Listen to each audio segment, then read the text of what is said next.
ঢাকা বিশ্ববিদ্যালয়ের ছাত্রনেতা S M Farhad নামটি উচ্চারিত হলেই যেন উত্তেজনার ঢেউ ওঠে রাজনৈতিক মহলে। বাম নেতা মেঘমল্লার বসু থেকে শুরু করে ছাত্রদল সবার কাছেই তিনি এক অনমনীয় চ্যালেঞ্জ। ফরহাদের রাজনীতির সবচেয়ে বড় দিক হল তার নিজস্ব ন্যারেটিভ তৈরি করার ক্ষমতা। তিনি এক এক দলের জন্য উপযুক্ত বয়ান দাঁড় করিয়ে মুহূর্তেই আলোচনার কেন্দ্রবিন্দুতে চলে আসেন, পুরো রাজনৈতিক অঙ্গনে যেন আগুন লাগিয়ে দেন। এই ন্যারেটিভগুলো এতটাই শক্তিশালী যা দ্রুতই ভাইরাল হয়ে যায়। ছাত্র ইউনিয়নের উদ্দেশ্যে তার বাণী ছিল, টাচ করবি না পলিটিক্স। এই বাক্যটি শুনলেই বামপন্থীরা যেন তেলে বেগুনে জ্বলে ওঠে। আবার ছাত্রদলের ভিপি প্রার্থী আবিদকে উদ্দেশ্য করে বলা তার মন্তব্য, কবিতার মতো মিথ্যা কথা বলা এখন মানুষের মুখে মুখে ফেরে। আবিদ যেন পুরো ক্যাম্পাসে পরিচিত হয়ে উঠেছেন ফরহাদের দেয়া উপাধি মিথ্যার কবি হিসেবে। শুধু তাই নয়, মোদিবাদী সিনড্রোম, টিক্কা ভুট্টোর দালাল, এমন আরও বেশ কিছু তীক্ষ্ণ শব্দচয়ন সৃষ্টি করেছেন তিনি। এমন শব্দচয়নই বলে দেয় কতটা সৃজনশীল, চিন্তাশীল আর তুখোড় তিনি। বুঝিয়ে দিচ্ছেন প্রতিপক্ষের সাথে লড়াই শারীরিক আঘাতে নয়, মেধা আর মননে করতে হয়। ঢাকা বিশ্ববিদ্যালয়ের শিবিরের সভাপতি এস এম ফরহাদ এক তুখোড় বিতার্কিক। তার সাথে তর্কে জেতা যেন প্রায় অসম্ভব। তিনি জানেন কি করে যুক্তি দিয়ে প্রাসঙ্গিক মন্তব্যে প্রতিপক্ষকে ঘায়েল করতে হয়। তার এই কৌশল তাকে পেশি শক্তি ব্যবহার না করেই রাজনীতিতে এগিয়ে রেখেছে।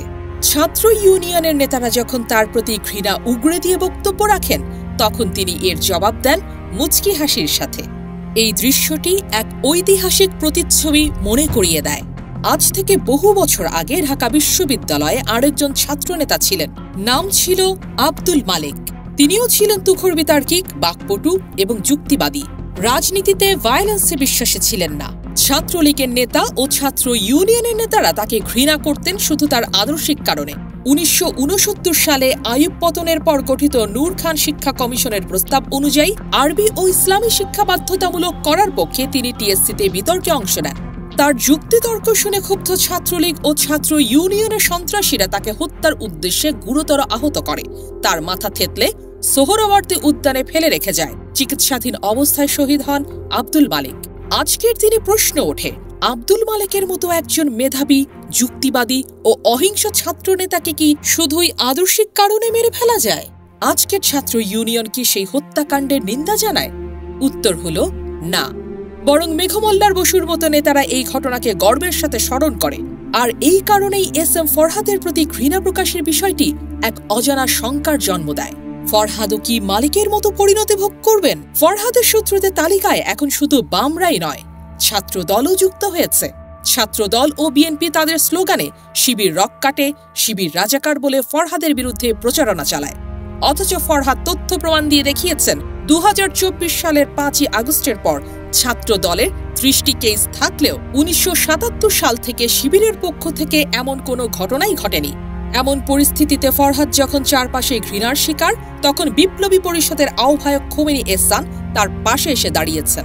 তিনি খালেদা জিয়ার প্রতি অনুরোধ করেছেন, প্রকাশ্যে না হলেও তিনি যেন জায়নামাজে ফরহাদের জন্য দোয়া করেন, কারণ ফরহাদও জুলাই বিপ্লবের এক অন্যতম কারিগর। এসব বাধা, ঘৃণা আর ষড়যন্ত্রের পরেও একটি সুখবর হলো, সুপ্রিম কোর্টের আপিল বিভাগ রায় দিয়েছেন ডাকসু নির্বাচন যথাসময়ে অনুষ্ঠিত হবে এবং ফরহাদের প্রার্থিতাও বহাল থাকবে। এখন প্রশ্ন হলো, সাদিক ফরহাদের মতো তারুণ্যের শক্তি কি পারবে ডাকসুতে বিজয়ী হয়ে আসতে? তাদের সামনে রয়েছে এক কঠিন পথ, যা তাদের পূর্বসূরি আব্দুল মালেকের মতোই ঝুঁকিপূর্ণ।